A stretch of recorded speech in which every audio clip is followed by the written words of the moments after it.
اب آپ صلی اللہ علیہ وسلم کے حوالے سے آپ کو سینٹرل پوائنٹ بناتے ہوئے اللہ تبارک و تعالیٰ نے اپنا ایک یونیورسل ٹروتھ جو ہے وہ ریویل کیا ہے. افمن کان علی بینۃ من ربہ، بھلا وہ شخص جو اپنے رب کی طرف سے ایک روشن دلیل پر ہو، یعنی اس کی نیچر پرورٹڈ نہ ہو، نیچر اس کی مسخ شدہ نہ ہو، سلیم الفطرت انسان ہو، جیسا کہ آپ صلی اللہ علیہ وآلہ وسلم کا کریکٹر. اس حوالے سے میں نے بڑی ڈیٹیل سے گفتگو کی ہے. مسئلہ نمبر 64، انسان کی ہدایت کے 5 بنیادی سٹیپ، جس میں یہ بات ثابت کی ہے کہ اگر کسی انسان تک پیغمبروں کی دعوت نہ بھی پہنچے، کتابوں کی دعوت نہ بھی پہنچے، تب بھی وہ ایٹ لیسٹ اس ڈیٹم لیول تک پہنچ جائے گا کہ گاڈ کا کنسپٹ اسے حاصل ہو جائے گا، زمین و آسمان میں اللہ تعالیٰ کی یہ ساری قدرت کی نشانیاں دیکھ کر. تو آپ صلی اللہ علیہ وسلم بھی بائی برتھ سلیم الفطرت تھے، موحد تھے، آپ کی نیچر پرورٹڈ نہیں تھی. تو اللہ تعالیٰ فرماتا ہے کہ وہ شخص کہ جو اپنے رب کی طرف سے روشن دلیل پر تھا اور پھر نور علی نور ہوا وَيَتْلُوهُ شَاهِدٌ مِّنْهُ، پھر اس کی طرف ایک سچا گواہ بھی آ گیا. وہ کیا چیز؟ قرآن پاک. اللہ کی طرف سے وحی بھی آ گئی جو ان کی رسالت کی گواہی دیتی ہوئی، اور آپ صلی اللہ علیہ وسلم کو عین الیقین، حق الیقین تک پہنچانے والی یہ کتاب. شاہد منہ ومن قبلہ کتاب موسیٰ، اور اس قرآن سے پہلے موسیٰ علیہ السلام کی کتاب جو تھی، یعنی کہ اولڈ ٹیسٹیمنٹ، تورات، امام و رحمہ، وہ بھی رہنما تھی اور رحمت کا سبب تھی. اولئک یؤمنون بہ، تو یہ وہ چیز ہے جس پر ایمان لایا جائے، ایمان لانے والے اس کے اوپر ایمان لاتے ہیں. ومن یکفر، اور جو کوئی کفر کی روش اختیار کرے بھی اس کے ساتھ، من الاحزاب، مختلف گروہوں میں، فالنار موعدہ، تو ان کی وعدے کی جگہ ہے دوزخ کی آگ. فلا تک فی مریۃ منہ، پس اے محبوب صلی اللہ علیہ وسلم اس حوالے سے آپ کسی شک میں مت پڑیے گا. انہ الحق من ربک، بے شک یہ کتاب حق ہے آپ کے رب کی طرف سے. وبالحق انزلنا وبالحق نزل، جو سورہ بنی اسرائیل میں آتا ہے. یہ کتاب با مقصد ہے، پرپز فل ہے، اور یہ مقصد کے ساتھ اتری ہے.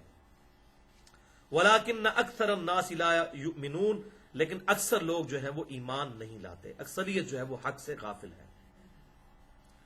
تو یہاں پر اللہ تبارک و تعالیٰ نے اس نیچر کا ذکر کیا آپ صلی اللہ علیہ وسلم کے حوالے سے. اور یہ بھی بات یاد رکھیے گا کہ آپ صلی اللہ علیہ وسلم ہو یا کوئی بھی پیغمبر ہو، جب تک اللہ کی طرف سے ان کو مبعوث نہیں کیا جاتا، اس وقت تک ان کے اپنے علم میں یہ بات نہیں ہوتی کہ وہ اللہ کے پیغمبر ہیں. یہ اہل سنت کا اجماعی عقیدہ ہے. یہ کچھ 14ویں-15ویں صدی کے اندر آگے کچھ مولویوں نے ڈھکوسلا بنانا شروع کیا اس حوالے سے. بالکل یہ غلط کنسپٹ ہے جو لوگوں کے اندر پایا جاتا ہے، اور میں نے اس حوالے سے بڑی ڈیٹیل کے ساتھ گفتگو کی ہے. مسئلہ نمبر 88A اور 88B، عصمت انبیاء کرام علیہ السلام سے کے متعلق کے عقیدے سے متعلق شبہات کا تحقیقی جائزہ. بہرحال یہاں پر کراس ریفرنس کے طور پر میں ایک آیت ضرور پیش کر دوں، چونکہ اب یہ میں نے بہت بڑا جملہ بول دیا ہے، لہذا اسے آؤٹ آف کانٹیکسٹ نہ لیا جائے. سورہ الشورى جو ہے، پارہ نمبر 25 نکال لیجئے. سورہ شورى،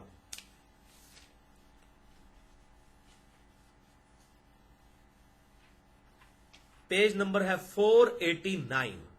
489 آپ کے بلو والے قرآن پاک میں 489 اس پیج پہ آ جائیں آپ. بالکل آخر میں ہے آیت نمبر 51، الشورى کی 51 نمبر آیت.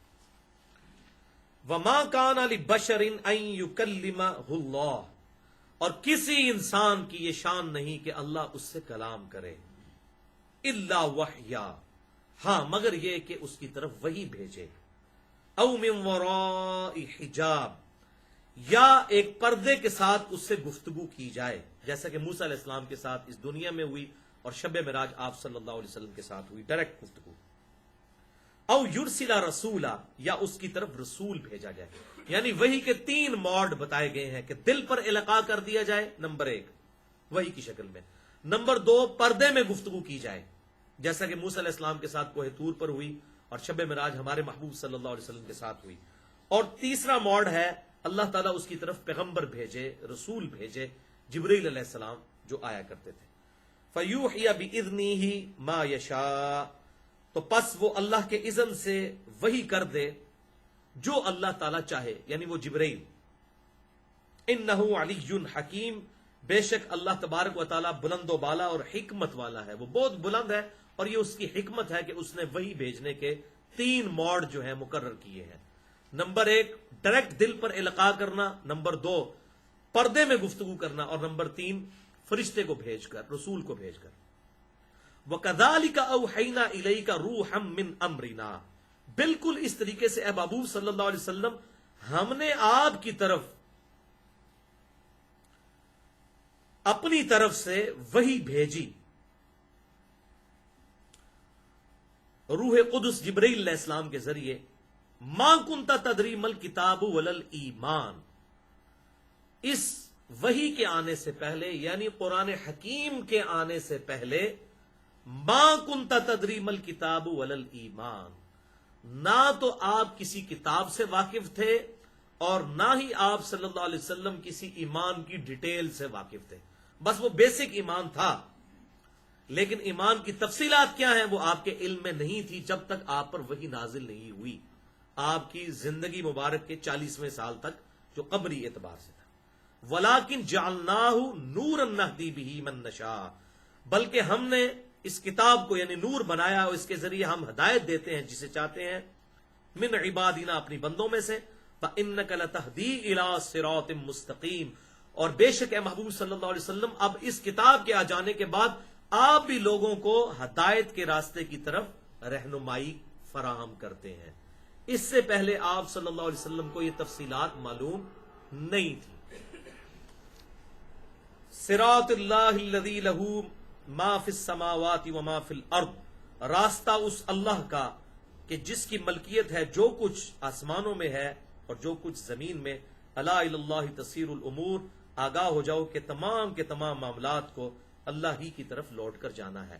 تو یہ سورہ عشورہ کی یہ آخری آیات جو ہیں اس بات کا ثبوت ہے کہ نبی کو اس کی بعثت سے پہلے یہ خبر نہیں ہوتی کہ وہ اللہ کا پیغمبر ہے، لیکن وہ اللہ کی حفاظت میں ہوتا ہے. اللہ کے علم میں وہ ہمیشہ سے پیغمبر ہے، جیسا کہ صحیح حدیث ہے جامعہ ترمذی میں آپ صلی اللہ علیہ وآلہ وسلم نے ارشاد فرمایا کہ میں اللہ کے ہاں اس وقت بھی خاتم النبیین لکھا ہوا تھا جبکہ ابھی آدم علیہ السلام روح اور جسم کے درمیان تھے. اللہ کے علم میں ہوتا ہے کہ اس نے پیغمبر ہونا ہے، لیکن اس شخص کو اس وقت تک پتہ نہیں چلتا جب تک کہ اس کے پاس وحی نہ آ جائے. تو یہ بالکل اجماعی عقیدہ ہے، یہ کوئی گستاخانہ عقیدہ نہیں، چند لوگوں نے اس کو بنایا. اب اس آیت کا کیا کریں؟ میرے پاس ایک ہمارے شہر کے ڈاکٹر صاحب ایک دفعہ آئے تو انہوں نے آ کے مجھ سے پہلے یہ سوال کیا، چونکہ بریلوی مکتبہ فکر سے تعلق رکھتے تھے.